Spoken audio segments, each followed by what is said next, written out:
Aún conectada al suero, mi yerno se inclinó y susurró: «En cuanto le den el alta, la vamos a llevar a un asilo.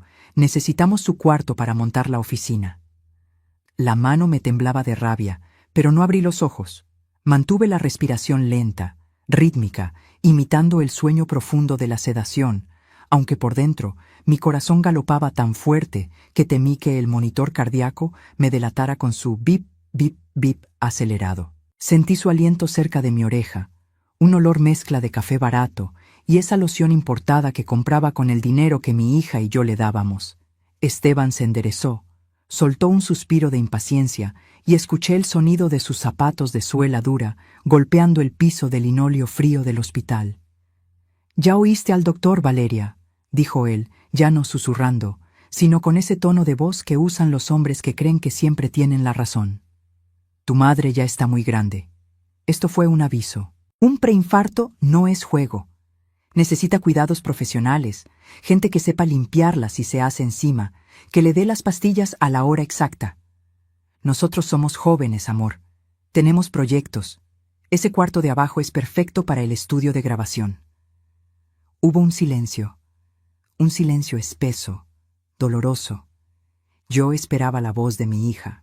Esperaba que Valeria, mi niña, la que yo cargué en brazos cuando su padre nos abandonó, la que vestí con los mejores vestidos que mis manos de costurera pudieron fabricar, saltara como una leona a defenderme. «Pero Esteban, es su casa», murmuró ella. Su voz sonaba pequeña, rota, como cuando tenía 5 años y rompía un plato. Ella vendió la casa de la colonia Roma para darnos el enganche de este departamento. El trato era que ella viviría con nosotros. El trato cambió cuando su salud se volvió una carga, cortó él, tajante. Escuché el crujido de su chaqueta de cuero sintético. «Piénsalo, Val. Con el podcast despegando, necesitamos aislamiento acústico. El cuarto de tu mamá es el único que da al jardín interior. Además, en el asilo Santa Fe estará bien. Son 4,000 pesos al mes. Es lo que podemos pagar ahora que... Bueno, ya sabes, ahora que los ahorros bajaron un poco». ¿Bajaron un poco? Sentí una punzada en el pecho más dolorosa que el preinfarto que me había traído aquí. Esos ahorros eran mi vida entera. Eran 30 años de picar piedra, de coser vestidos de novia hasta las 3 de la mañana, de ahorrar peso sobre peso en latas de galletas antes de confiar en los bancos. Escuché la puerta cerrarse. Se habían ido a la cafetería, seguros de que la vieja seguiría dormida por horas. Abrí los ojos. La habitación 304 estaba en penumbra, iluminada solo por la luz ámbar de las farolas de la calle que se colaba por la persiana mal cerrada. Olía a alcohol, a desinfectante industrial y a soledad. Esa soledad fría que se te mete en los huesos cuando te das cuenta de que sobras en la vida de quienes más amas. Antes de contarte lo que hice, quiero pedirte algo. Si alguna vez has sentido que diste todo por alguien y te pagaron con ingratitud, o si tienes miedo de que tu propia familia te haga a un lado como un mueble viejo, suscríbete a este canal.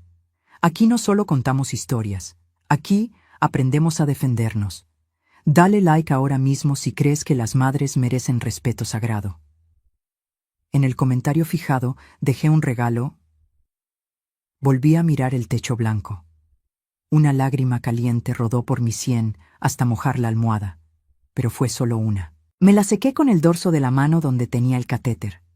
«No, Graciela», me dije a mí misma, con la misma firmeza con la que regañaba a mis clientas cuando querían un corte que no les favorecía. «Llorar es para los que se rinden, y tú no estás muerta». Esteban creía que yo era una anciana frágil. Creía que mis 68 años eran sinónimo de estupidez. Se le olvidaba que antes de que él naciera, yo ya había levantado un negocio sola. Se le olvidaba que estas manos, ahora con manchas de la edad y venas saltadas, habían manejado tijeras de sastre capaces de cortar la tela más gruesa con precisión quirúrgica. Intenté sentarme. El mareo me golpeó, pero me aferré al barandal de la cama. En la mesita de noche estaba mi bolso. Lo habían dejado ahí descuidadamente. Estiré el brazo, ignorando el dolor del suero tirando de mi piel. Mis dedos rozaron el cuero gastado hasta que logré jalarlo. Busqué mi teléfono. Tenía poca batería, apenas un 15%, suficiente. No marqué el número de la policía. ¿Para qué? ¿Para decirles que mi yerno era un patán? Eso no es delito, es una desgracia. Tampoco llamé a mi comadre Lupe, porque ella solo me diría, «Ay, pobrecita», y se pondría a rezar el rosario. Yo no necesitaba rezos. Necesitaba artillería pesada. Busqué en la agenda un nombre que no marcaba hacía años. Un nombre que mi propio yerno temía pronunciar. Matilde. Rancho Norte. Matilde. La madre de Esteban. Ella y yo nunca fuimos amigas. Ella era una mujer de campo, de esas del norte, de Sinaloa. Recia, de botas y sombrero, dueña de tierras y ganado. Siempre me miró con cierta distancia, porque yo era de ciudad, demasiado suave para su gusto. Pero había algo que Matilde odiaba más que a la gente de ciudad, a los huevones y a los traidores. El teléfono timbró una vez, 2 veces, 3 veces. «Bueno», contestó una voz ronca, seca, como el sonido de la grava. Se escuchaba ruido de viento y mugidos de fondo. «Matilde, soy Graciela». Mi voz salió más firme de lo que esperaba. Hubo un silencio al otro lado. «Graciela, son las 8 de la noche. Si me llamas para decirme que mi hijo necesita dinero otra vez, te cuelgo ahorita mismo». Ya cerré la llave. Cerré los ojos y respiré hondo. Sabía qué botón apretar. «No te llamo por dinero, mujer. Te llamo porque tu hijo ya me enterró, pero se le olvidó que sigo respirando».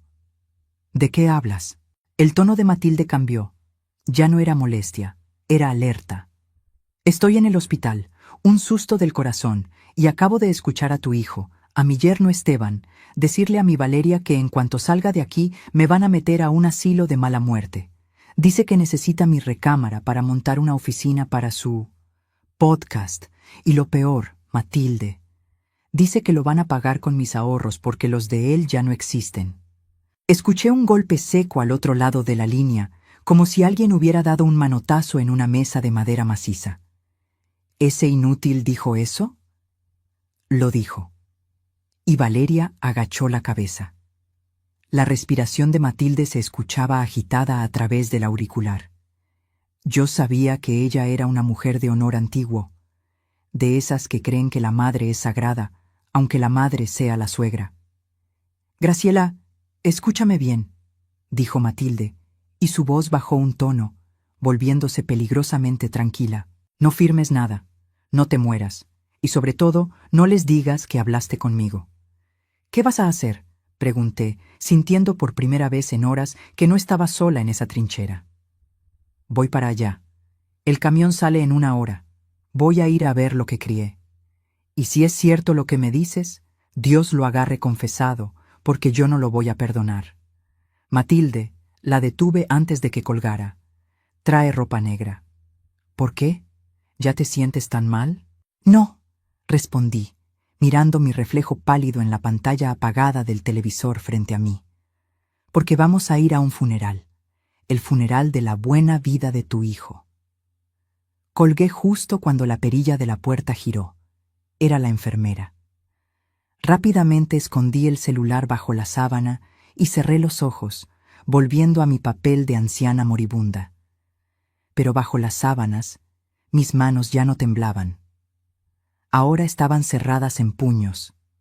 La guerra había empezado, y ellos no tenían ni idea de que acababan de despertar al diablo. Pero lo que sucedió cuando regresé a casa, eso fue peor que cualquier dolor físico, porque una cosa es escuchar la traición en un hospital, y otra muy distinta es verla en tu propia sala. Dicen que no hay peor ciego que el que no quiere ver. Y yo, Graciela, con mis ojos cansados pero que aún enhebraban agujas en la oscuridad, decidí vendarme los ojos por amor. Para que entiendan por qué me dolió tanto esa frase en el hospital, tengo que llevarla 6 meses atrás. Yo no vivía de arrimada. Tenía mi casa, una casona vieja en la colonia Santa María la Ribera, de techos altos y pisos de mosaico que yo misma enceraba todos los sábados. Era la casa donde creció Valeria, donde velé a mi esposo, donde tenía mi taller de costura. Cada grieta en la pared tenía una historia. Pero entonces llegó la noticia. «Mamá, estoy embarazada», me dijo Valeria una tarde de domingo mientras comíamos tamales dulces. Sus ojos brillaban como no lo habían hecho en años. Lloramos, nos abrazamos. Yo ya me veía tejiendo chambritas, calentando mamilas, siendo la abuela que mima y consiente. «Pero tenemos un problema, doña Graciela», dijo Esteban, limpiándose la boca con el dorso de la mano. Siempre me decía doña, nunca suegra o Graciela. Había una distancia fría en ese respeto fingido. El departamento donde vivimos es una caja de zapatos. No cabe un bebé ahí. Y la renta nos está comiendo. Ahí empezó el baile lento y seductor de la manipulación. Durante las siguientes semanas, Esteban y Valeria venían a verme más seguido. Me traían pan dulce, me arreglaban algún foco fundido. Y entre plática y plática, soltaban el veneno. «Ay, mamá, me da miedo dejarte sola aquí tan grande», decía Valeria, mirando las escaleras de mi casa. «¿Y si te caes? ¿Y si te pasa algo en la noche y no estamos?» «Doña, imagínese vender esta casa vieja», decía Esteban, mirando las vigas del techo como si fueran billetes. «Con lo que vale este terreno, podríamos comprar algo moderno. Un dúplex, ¿sabe? Usted abajo, sin escaleras, con su propio jardín. Nosotros arriba. Juntos, pero no revueltos. Nunca más estaría sola. Nunca más estaría sola». Esa frase es la llave maestra para abrir el corazón de cualquier viuda. El miedo a la soledad es más fuerte que el miedo a la muerte. Y caí. Vendí mi casa. 3 millones de pesos. Cuando firmé la escritura ante el notario, sentí que estaba firmando mi sentencia, pero miré la panza de mi hija, que apenas empezaba a notarse, y pensé, es por ellos, es por mi nieto. «Todo va a estar bien, mami», me prometió Valeria, besándome la mejilla. Compramos una casa en un fraccionamiento nuevo, a las afueras de la ciudad. Residencial Los Álamos, se llamaba. Nombres elegantes para casas de paredes delgadas. El trato era claro. Yo pagaba el 70% de la casa. Ellos pondrían el resto con un crédito. La planta baja sería mía. Una suite amplia, con baño adaptado y salida al jardín para mis macetas. Pero en cuanto empezaron las remodelaciones, el dinero empezó a comportarse de manera extraña. «Oiga, doña», me dijo Esteban un día, con planos en la mano. «Fíjese que el arquitecto dice que para su baño necesitamos tubería especial alemana, carísima. Pero para la cocina de arriba, vi una estufa italiana que está de oferta. ¿Le molesta si agarramos un poquito de su parte del presupuesto? Luego se lo reponemos». «Está bien, hijo. Lo que sea necesario». Y así, poco a poco, mi suite de lujo se fue encogiendo. El piso de madera que yo quería se convirtió en loseta barata, porque es más fácil de limpiar para usted. El ventanal grande hacia el jardín se volvió una ventana pequeña y alta por su seguridad para que no entren ladrones. La calefacción que pedí para mis huesos viejos nunca se instaló porque se acabó el presupuesto, aunque arriba instalaron aire acondicionado con control de voz. Cuando nos mudamos, hace apenas 2 meses, entré a mi habitación. Era un cubo blanco, frío. Mis muebles antiguos, mi cama de latón, mi ropero de caoba, se veían gigantes y torpes en ese espacio reducido. «Quedó precioso, mamá», exclamó Valeria, aplaudiendo. «Mira qué luz. Y lo mejor, estamos a un grito de distancia».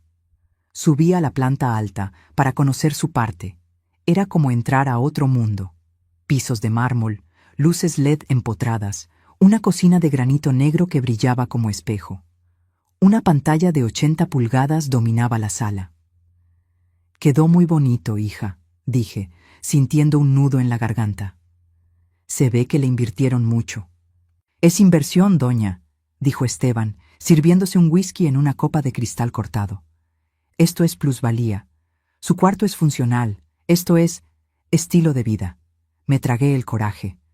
Me dije que era envidia de vieja. Me dije que lo importante era estar cerca de mi familia.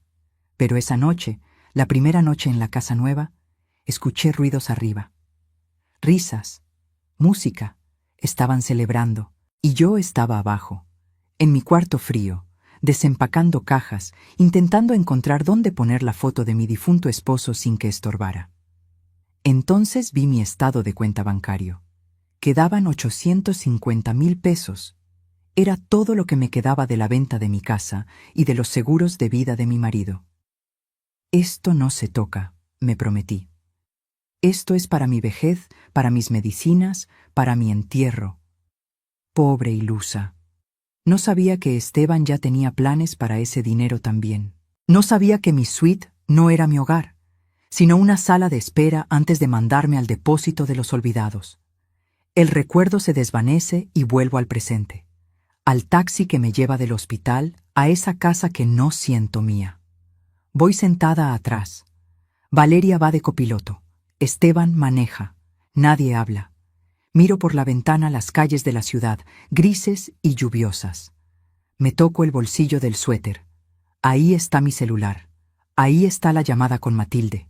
Ella viene en camino. El taxi se detiene frente a la casa. Residencial Los Álamos. La fachada es moderna, blanca y gris. Fría. Llegamos, doña, dice Esteban, sin bajarse para abrirme la puerta. Ándele, que empieza el partido y no quiero perderme el inicio. Valeria me ayuda a bajar. Me siento débil. Mis piernas tiemblan, pero no por la enfermedad.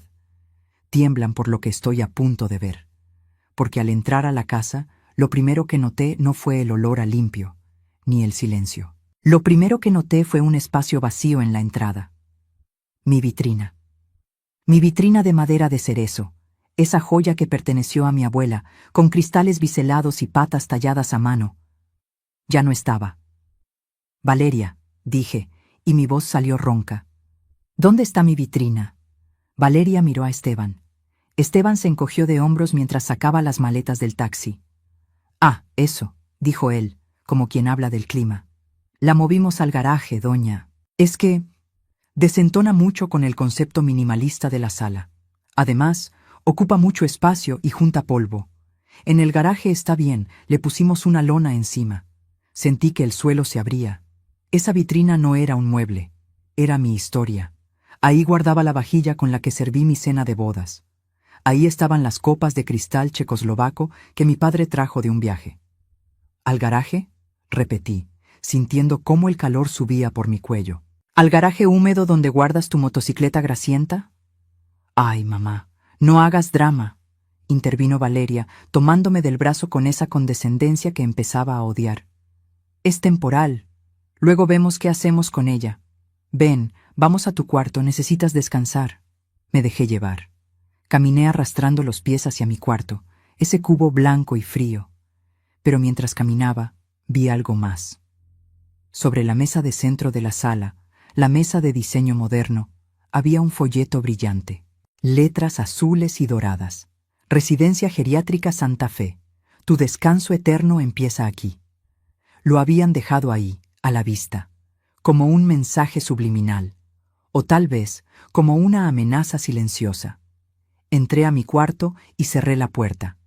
Me senté en la orilla de la cama y miré mis manos vacías. Está bien, susurré a la habitación vacía. Quieren guerra. Miré el reloj. Faltaban 18 horas para que llegara Matilde. Tenía que aguantar. Tenía que ser actriz.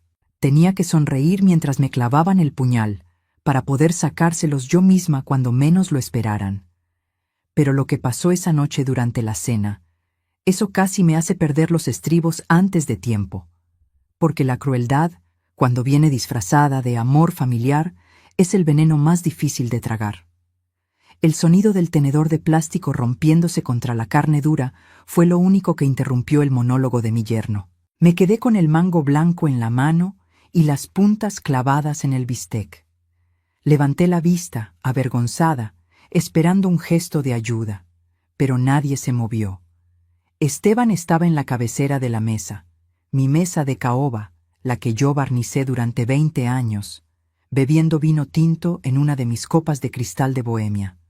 Valeria, a su derecha, cortaba su carne con cubiertos de plata, y yo tenía un plato desechable de fiesta infantil y cubiertos de plástico. «Ay, mamá, qué fuerza tienes», dijo Valeria soltando una risita nerviosa sin levantarse. «Esteban, pásale otro tenedor a mi mamá». «Es que le damos los desechables por seguridad, doña», dijo Esteban sin mirarme, concentrado en agitar su copa para oxigenar un vino de caja. El otro día casi tira un vaso, y esa vajilla nueva que compramos es de cerámica importada, muy pesada para sus muñecas. Además, así no tenemos que lavar tanto. Ya sabe, eficiencia, eficiencia. Esa era su palabra favorita. Miré mi plato. Un plato endeble que se doblaba con el calor de la comida. En mi propia casa, en la mesa que compré con mis aguinaldos de los años 90, me trataban como a una visita indeseada o una niña torpe. Me habían quitado la dignidad de comer como una persona adulta. «No te preocupes, hijo», dije con la voz más dulce que pude fingir, tragándome el orgullo junto con un pedazo de carne mal cocida. «Tienes razón. Mis manos ya no son lo que eran. Mejor que no toque las cosas bonitas». Valeria suspiró aliviada. Esteban sonrió, satisfecho con mi sumisión. Creyeron que me había rendido. No sabían que estaba memorizando cada detalle para contárselo a Matilde. La cena continuó. Esteban no paraba de hablar. No hablaba con nosotras, hablaba hacia nosotras, como si fuéramos su público. «Val, en serio, el proyecto del podcast Mentes Alfa va a explotar este mes», decía, gesticulando con el tenedor de plata. «Pero necesito el espacio ya. El eco en la sala es terrible. Necesito el cuarto de abajo. Ahí la acústica es perfecta para aislar el sonido». Sentí un frío en el estómago. Estaban hablando de mi cuarto, conmigo presente, como si yo fuera un mueble que estorba la remodelación. «Pero Esteban, mi mamá acaba de salir del hospital», intentó decir Valeria, aunque su voz temblaba. «Exacto», interrumpió él, golpeando la mesa. «Por eso el asilo es la mejor opción». «Mira, doña Graciela», se dirigió a mí, mirándome como quien le explica física cuántica a un perro. «Usted necesita paz. Aquí hay mucho ruido, mucho estrés de negocios. En Santa Fe va a tener enfermeras, bingo, clases de macramé. Va a estar con gente de su velocidad». Apreté el puño bajo la mesa. ¿Mi velocidad? Mi velocidad había pagado esta casa. Mi velocidad había criado a su esposa. Suena interesante.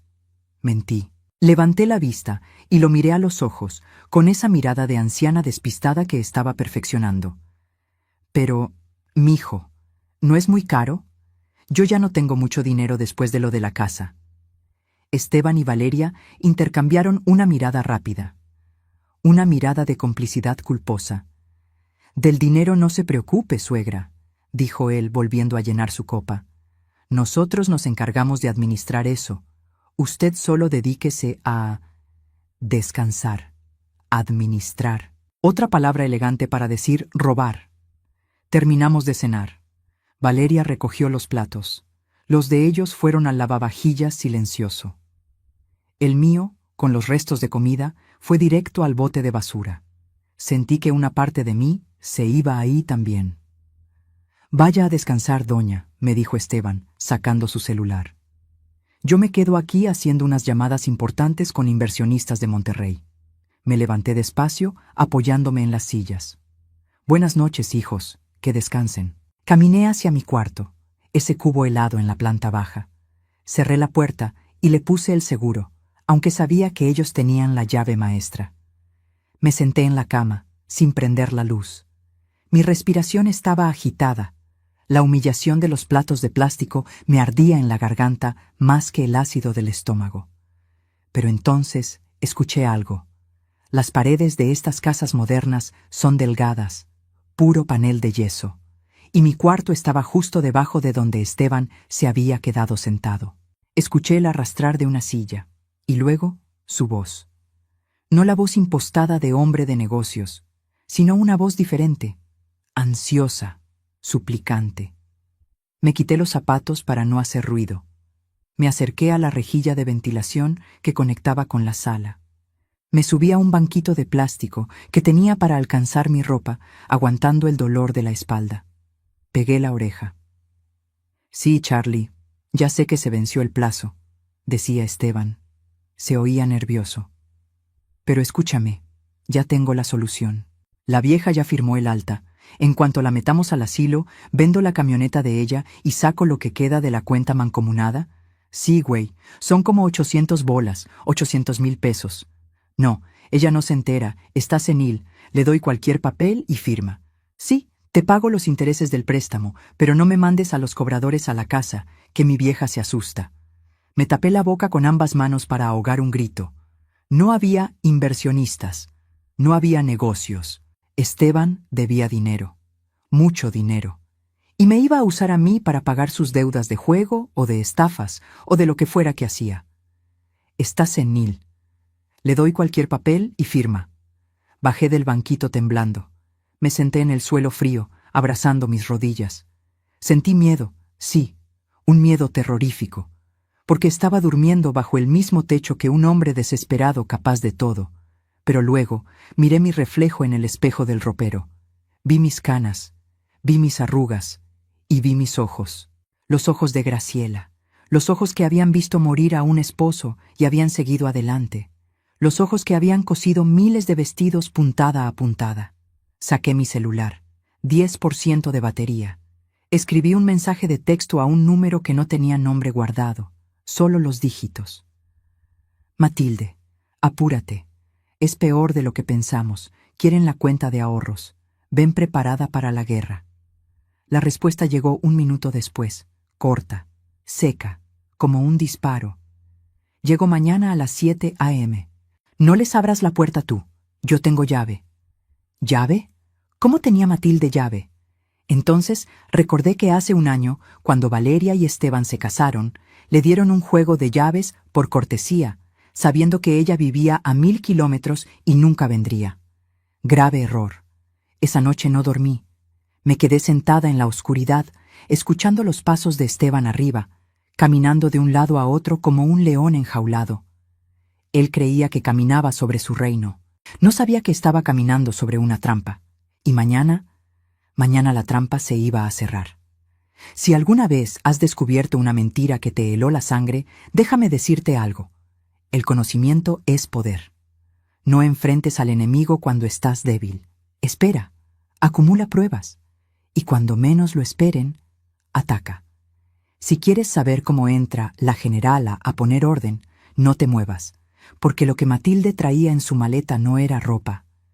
Era dinamita pura. A las 6:58 de la mañana, la casa estaba tan silenciosa que se podía escuchar el zumbido del refrigerador inteligente de 40,000 pesos que mi yerno compró a crédito. Yo ya estaba vestida. No había pegado el ojo en toda la noche, sentada en la orilla de mi cama, con las manos entrelazadas sobre el regazo, esperando. Me puse mi mejor suéter, uno azul marino que tejí hace años, y me peiné el cabello blanco en un chongo impecable. Si iba a ver el comienzo del fin de Esteban, iba a hacerlo con dignidad. Arriba, el silencio era absoluto. Los emprendedores, como se hacían llamar, seguían dormidos. A ellos les gustaba levantarse a las 10, con calma, porque según Esteban, las grandes ideas necesitan descanso. Miré el reloj de pared. 7:00 a.m. en punto. No sonó el timbre. Lo que se escuchó fue mucho más aterrador para quien tiene cola que le pisen. El sonido metálico de una llave girando en la cerradura principal. ¡Crack! ¡Crack! El seguro se botó con un golpe seco que resonó en la sala vacía como un disparo. La puerta pesada se abrió y entró una ráfaga de viento frío y olor a lluvia. Y con el viento entró ella. Doña Matilde. No venía como una abuelita que visita a sus nietos. Venía como un general pasando revista a las tropas. Llevaba unas botas de piel de avestruz gastadas por el trabajo, jeans oscuros y una chamarra de mezclilla gruesa. Su cabello gris, corto y práctico, estaba cubierto por un rebozo negro, señal de luto o de guerra. Aún no lo sabía. Traía 2 maletas, una de cuero viejo y otra que parecía una caja de herramientas. Salí de mi cuarto despacio, arrastrando un poco los pies para mantener mi papel. Matilde, susurré. Ella cerró la puerta detrás de sí con firmeza. Se quitó los lentes oscuros y me clavó esa mirada suya, color café oscuro, que te leía hasta los pecados. Graciela, dijo, asintiendo levemente con la cabeza. No hubo abrazos, no hubo lágrimas, solo un reconocimiento mutuo, como dos soldados que se encuentran en la trinchera. Te ves pálida. Y tú te ves decidida. ¿Están arriba?, preguntó, señalando el techo con la barbilla. Asentí. Matilde soltó las maletas en el piso de mármol. El ruido pum retumbó en toda la casa.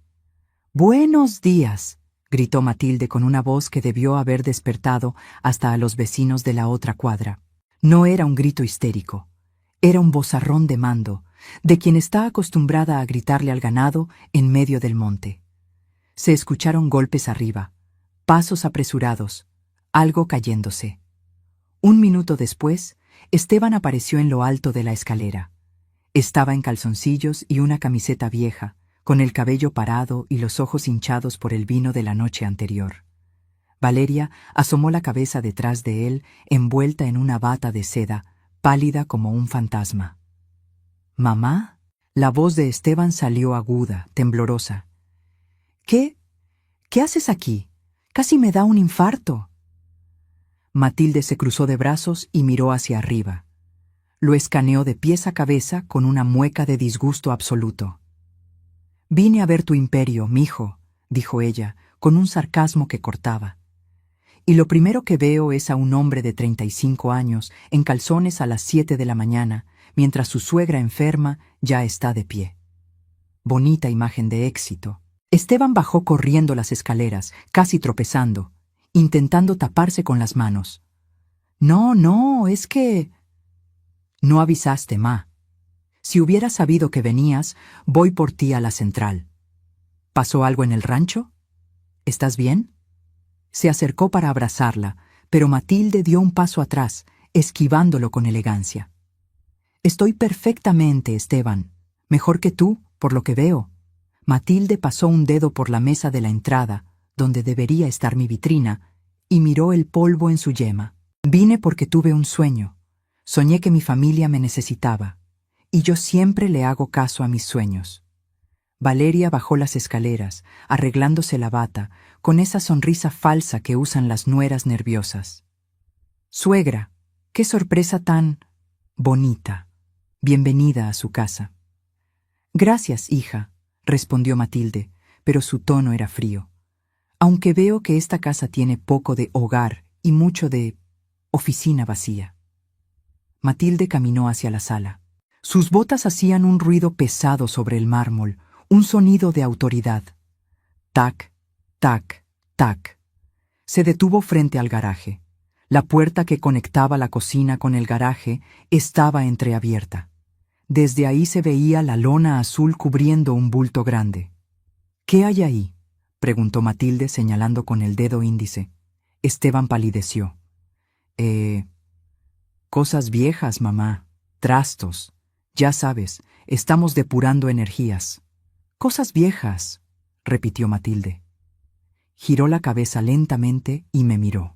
Yo bajé la vista, mordiéndome el labio, actuando la vergüenza. «Graciela, ¿me sirves un café? Vengo de viajar 10 horas y necesito despertar bien para lo que tengo que hacer». «Claro, Matilde. Siéntate», dije, dirigiéndome a la cocina. «No», interrumpió Valeria rápidamente. «Mamá, tú siéntate, estás convaleciente. Yo lo sirvo». «Esteban, ayuda a tu mamá con las maletas, llévalas al cuarto de huéspedes de arriba». «No», cortó Matilde, y su voz fue como un latigazo. «No voy a subir escaleras. Me duelen las rodillas. Me quedaré abajo». Hubo un silencio tenso.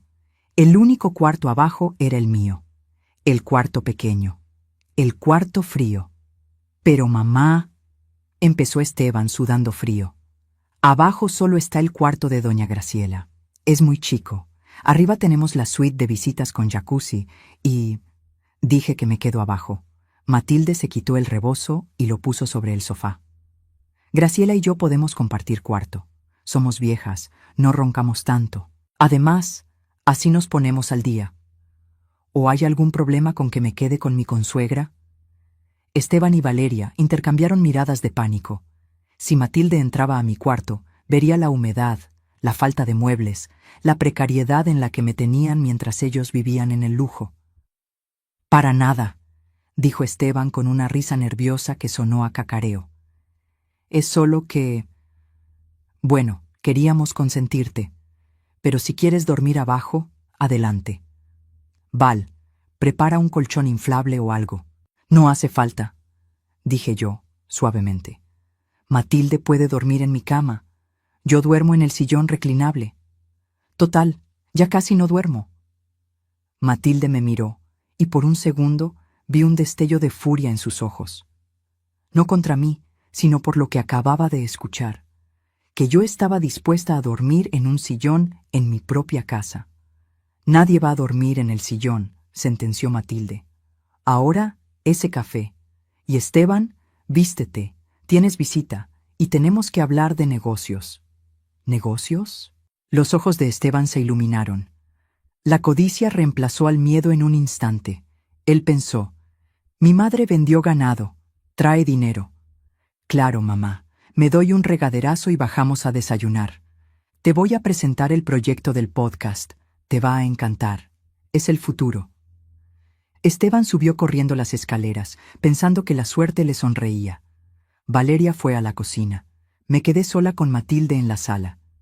Ella se acercó a mí, me tomó de las manos. Sus manos eran ásperas, calientes, fuertes. «Tranquila», susurró, tan bajo que apenas la oí. «Ya vi la vitrina en el garaje, Graciela. La vi cuando entré. Trataron a tu abuela como basura». Apretó mis manos con fuerza. «Déjalos que crean que soy una vieja rica e ingenua que viene a invertir. Vamos a darles cuerda para que se ahorquen solos. Hoy cenamos, Graciela, pero ellos van a ser el plato fuerte». Sentí un escalofrío. No de miedo, sino de adrenalina. La generala había tomado el mando, y el enemigo estaba arriba, bañándose con agua caliente, creyendo que había ganado la lotería, sin saber que acababa de invitar a su verdugo a la mesa. Pero lo que descubrimos esa tarde, cuando Esteban bajó la guardia, eso superó incluso lo que yo había imaginado. El plan de Esteban no era solo quitarme el dinero, era algo mucho más oscuro. Nunca subestimes la capacidad de un hombre mediocre para creerse un genio, especialmente cuando huele dinero. Esa noche, Esteban transformó mi comedor en una sala de juntas barata. Había movido la mesa, colocado un proyector portátil apuntando a la pared blanca inmaculada y vestía un saco azul brillante que le quedaba un poco apretado de la espalda. Valeria había cocinado. Bueno, había calentado lasaña congelada del supermercado y la había servido en la vajilla buena, esa que a mí me tenían prohibida. Matilde y yo nos sentamos juntas en el sofá, ella con su postura de estatua de piedra, yo con las manos cruzadas, actuando mi papel de viejecita confundida. «Mamá, doña Graciela, gracias por su atención», empezó Esteban, de pie junto a la proyección. En la pared apareció una diapositiva con letras gigantes. «Proyecto Alfa. El futuro es hoy». Casi me río. Pero me mordí la lengua hasta sentir el sabor a hierro de la sangre. «Mamá», dijo Esteban dirigiendo su mirada brillante hacia Matilde, «sé que el rancho da dinero, pero el campo es el pasado, el futuro es digital. Mi podcast, Mentalidad de Tiburón, ya tiene 100 seguidores. 100. Pero para escalar necesito equipo profesional, micrófonos, consolas, insonorización». Hizo una pausa dramática, como si esperara aplausos. Solo se escuchó el zumbido del ventilador del proyector. «¿Y cuánto cuesta ese futuro?», preguntó Matilde con una calma que daba miedo. «Una inversión inicial de 200,000 pesos», soltó Esteban rápido. «Y el espacio físico. Necesito un estudio».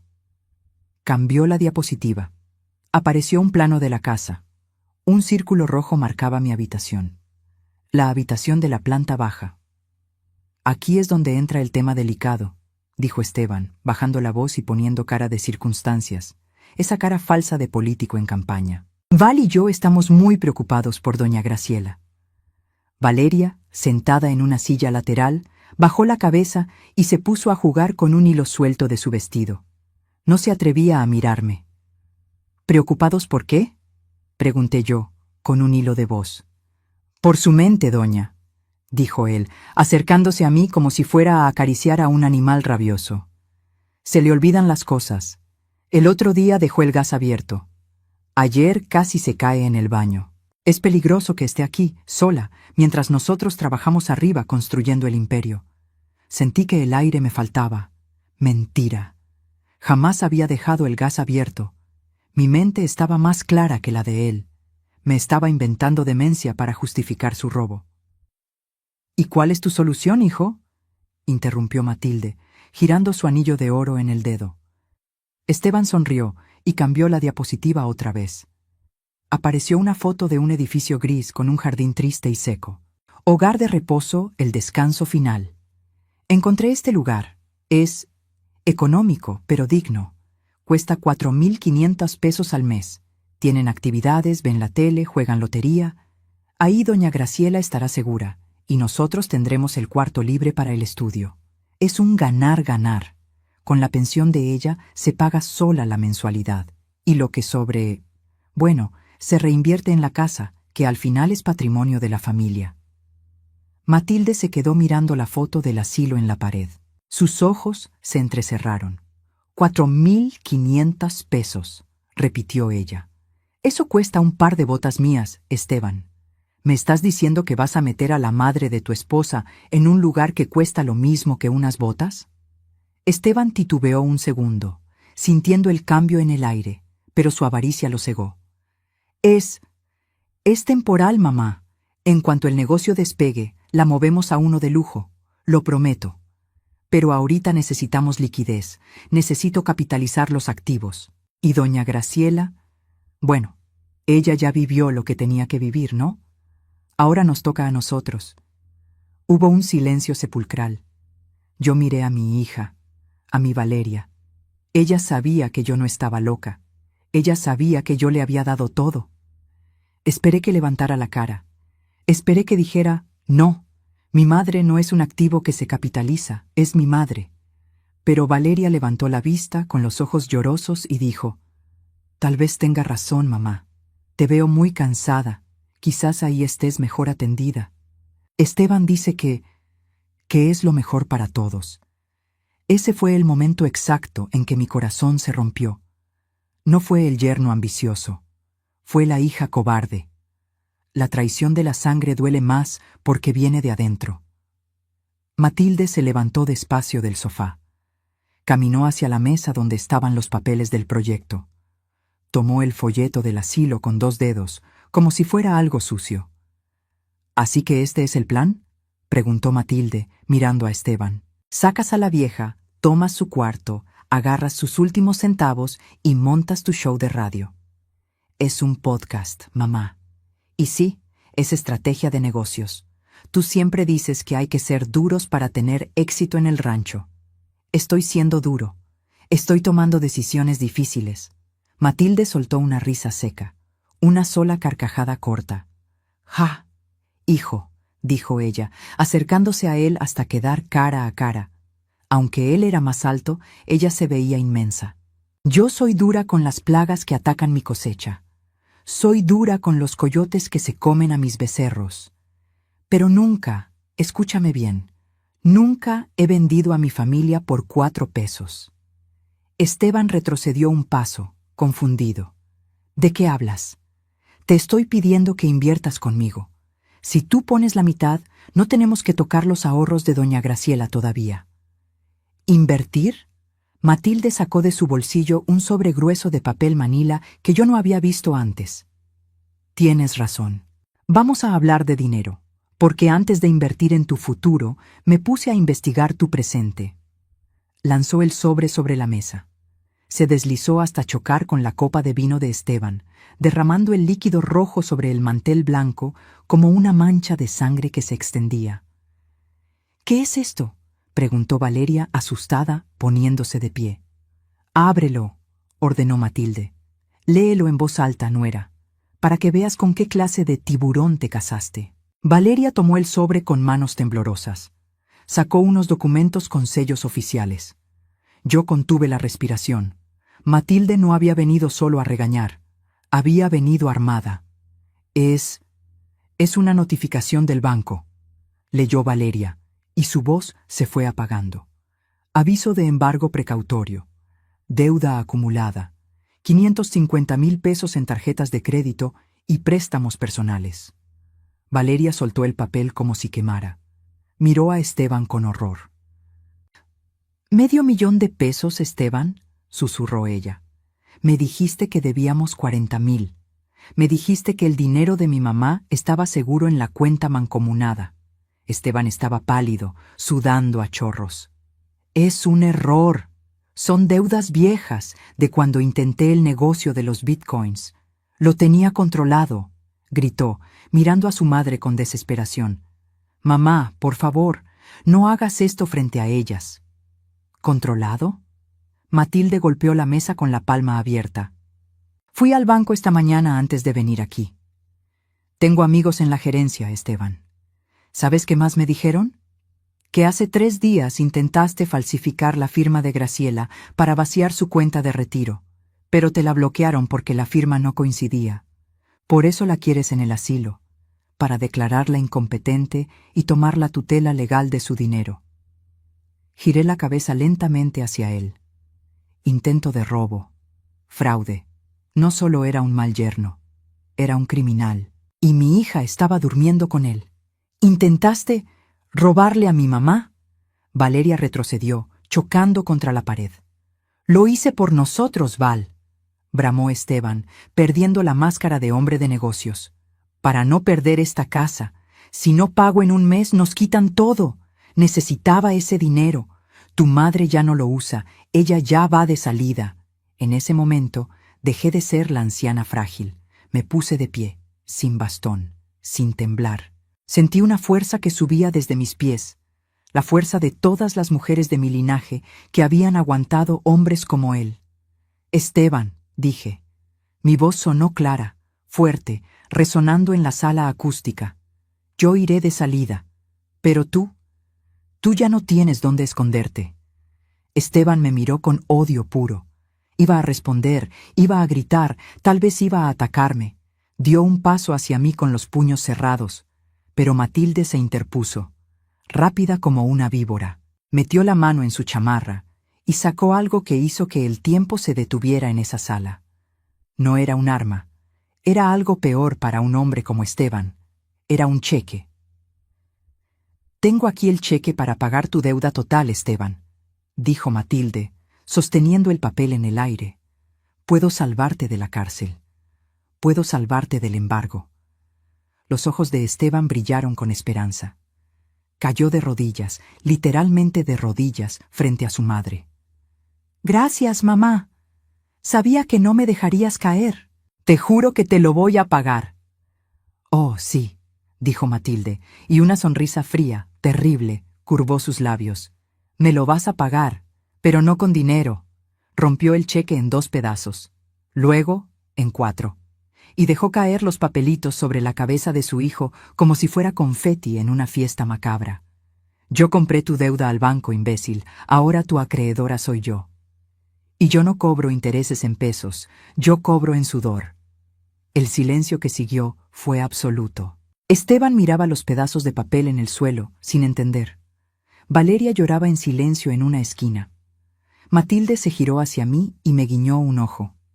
El primer acto había terminado. Ahora venía la sentencia. Mañana a primera hora, dijo Matilde, nos vamos todos al rancho. Se acabaron los podcasts. Se acabó la buena vida. Si quieres comer, Esteban, vas a tener que aprender a usar una pala. Pero lo que Valeria haría a continuación, eso fue lo que realmente selló el destino de esta familia. Porque cuando el barco se hunde, las ratas son las primeras en morderse entre ellas. Ver a un hijo caer es doloroso, pero ver a una hija arrastrarse para salvar su propio pellejo es un espectáculo que ninguna madre debería presenciar. En esa sala, con los pedazos del cheque rotos esparcidos como nieve sucia sobre la alfombra, Valeria hizo su elección. No corrió a abrazar a su esposo humillado. No corrió a pedirme perdón a mí, corrió hacia Matilde. Suegra, yo no sabía nada, chilló Valeria, aferrándose al brazo de Matilde. Esteban me engañó. Él llevaba las cuentas. Él me decía que todo iba bien. Por favor, no me quite la casa, no me deje en la calle. Sentí una náusea profunda. Mi hija, a quien crié para ser una mujer íntegra, estaba negociando su lealtad por un techo. Matilde se soltó de su agarre con suavidad, pero con firmeza. Valeria, dijo, mirándola a los ojos, tú sabías que tu madre comía en platos de plástico. Tú sabías que la queríamos meter en un asilo barato. Tal vez no sabías de la deuda del banco, pero sabías de la deuda moral. Y esa, mijita, es la que más cuesta pagar. Me acerqué a ellas. Valeria me miró, esperando que yo la salvara, como siempre, que sacara la cartera, que vendiera otra cosa, que me sacrificara. Mamá, balbuceó. No, dije. Fue un no tranquilo, sin gritos. Un no que cerró la puerta de mi vida anterior. No voy a arreglar esto, Valeria. Ya te di mi casa, ya te di mi dinero, ya te di mi dignidad. Me quedé vacía, y tú dejaste que él me llenara ese vacío con desprecio. Pero, ¿qué vamos a hacer?, preguntó Esteban desde el suelo, con la voz rota, derrotado. Ustedes van a hacer maletas, ordenó Matilde. Tienen 2 horas.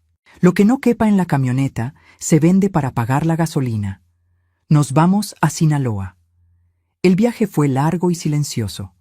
10 horas de carretera donde vi cambiar el paisaje, de los edificios grises de la ciudad a los campos áridos y los cielos inmensos del norte. Esteban manejaba, con los ojos rojos. Valeria iba atrás, llorando en silencio. Matilde y yo íbamos en mi camioneta, que rescatamos de ser vendida, como 2 reinas yendo a su palacio. Al llegar al rancho La Esperanza, el sol nos golpeó la cara. No era un lugar de descanso vacacional, era un rancho de trabajo. Olía a estiércol, a tierra mojada y a sudor. Bienvenidos a su nueva oficina, dijo Matilde al bajar. Un capataz, un hombre moreno y fuerte llamado Don Chuy, se acercó. Patrona, ¿estos son los nuevos peones?, preguntó, mirando los zapatos de diseñador de Esteban con burla. Así es, Chuy. Él es Esteban, se encargará de las porquerizas. Necesito que limpie los corrales de los cerdos todos los días antes del amanecer. Y ella, señaló a Valeria, ella ayudará en la cocina comunitaria, a pelar papas y lavar ollas. Nada de lavavajillas, todo a mano. Mamá, no puedes hacerme esto, gritó Esteban. Soy licenciado en marketing. Tengo alergia al polvo. Matilde se acercó a él y le puso una mano en el hombro. Y yo tengo alergia a los ladrones, hijo. Tienes una deuda de $500,000 conmigo. Te pagaré el salario mínimo. Si trabajas duro, en unos 5 años serás libre. Si no, bueno, la cárcel de aquí no es tan bonita como el rancho. Tú eliges. Esteban bajó la cabeza. Sabía que no tenía opción. La transformación. Pasaron 3 meses. Yo no me quedé sentada viendo la telenovela. El aire del campo me revivió. Recuperé mis fuerzas. Y recuperé mi oficio. Con el apoyo de Matilde, habilité un pequeño cuarto en la casa grande del rancho. Puse mi máquina de coser. Empecé a arreglar la ropa de los trabajadores, a coser vestidos para las fiestas del pueblo cercano. La gente empezó a llamarme Doña Graciela, la de las manos de oro. Ya no era la vieja estorbo, era la señora respetada. Una tarde, salí al porche a tomar café de olla con Matilde. Desde ahí se veía el corral. Vi a Esteban. Estaba más flaco, quemado por el sol, cargando costales de alimento. Ya no había soberbia en su postura. Había cansancio. Vi a Valeria salir de la cocina, secándose las manos en un delantal, con el cabello recogido sin maquillaje. Me vio a lo lejos y bajó la mirada, avergonzada. ¿Te da lástima?, me preguntó Matilde, siguiendo mi mirada. Tomé un sorbo de café. El sabor a canela y piloncillo llenó mi boca. Me da tristeza, respondí, pero no lástima. Están aprendiendo lo que nunca les enseñé, el valor de ganarse el pan. Les estamos haciendo un favor, Matilde. Los estamos haciendo hombres y mujeres de verdad, aunque sea a la fuerza. ¿Y tú, Graciela?, preguntó ella. ¿Qué vas a hacer cuando recuperes tus ahorros? Porque te aviso que la cosecha de tomate viene buena, y te voy a dar tu parte por las costuras. Sonreí, una sonrisa verdadera que me llegó a los ojos. Me voy a ir de viaje, dije. Siempre quise conocer Chiapas, o tal vez Italia. No sé, pero me voy a ir yo sola o con amigas, y voy a comprarme una vajilla nueva, una que solo yo use, y si se rompe un plato, me reiré y compraré otro, porque ahora sé que lo único que no se puede romper es mi voluntad. Cierre. Esa noche, antes de dormir, saqué mi celular. Tenía una foto de mi antigua casa, esa casa fría y minimalista de la ciudad. La borré. Luego, me tomé una selfie con Matilde, las dos con nuestros sombreros, riendo bajo el atardecer rojo del norte. Valeria entró en ese momento a traernos agua. Nos vio reír. «Mamá», dijo con voz suave, «¿algún día me vas a perdonar?» La miré. Ya no sentía rabia, solo una calma inmensa. «Ya te perdoné, hija, porque el rencor es un veneno que uno se toma esperando que el otro se muera. Pero el perdón no significa que volveré a poner mi cuello bajo tu bota. Te perdono, pero mi confianza, esa te la tienes que ganar, costal a costal, plato a plato». Valeria asintió, llorando, y se retiró. Me acosté en mi cama, una cama grande, firme y cálida. Cerré los ojos, y por primera vez en años, no soñé que me caía al vacío. Soñé que volaba. A veces, la vida te quita todo para que te des cuenta de que lo único que necesitabas era a ti misma. No permitas que nadie, ni siquiera tu propia sangre, te haga sentir que sobras en este mundo. Si tienes canas, son tu corona, no tu fecha de caducidad. Y recuerda, la verdadera riqueza no está en lo que posees, sino en lo que no permites que te quiten, tu dignidad. Muchas me escriben diciendo, yo también me quedé callada. Por eso dejé un detalle en el comentario fijado, por si te acompaña. Si sentiste un nudo en la garganta con la historia de Graciela, o si alguna vez has tenido que poner límites duros a quien amas, escribe en los comentarios, «Soy mi propia fortaleza», y dime desde qué ciudad o país nos estás viendo. Dale me gusta a este video para que más mujeres despierten y suscríbete activando la campanita. Aquí no solo contamos historias, aquí nos recordamos lo valiosas que somos. Nos vemos en la próxima confesión.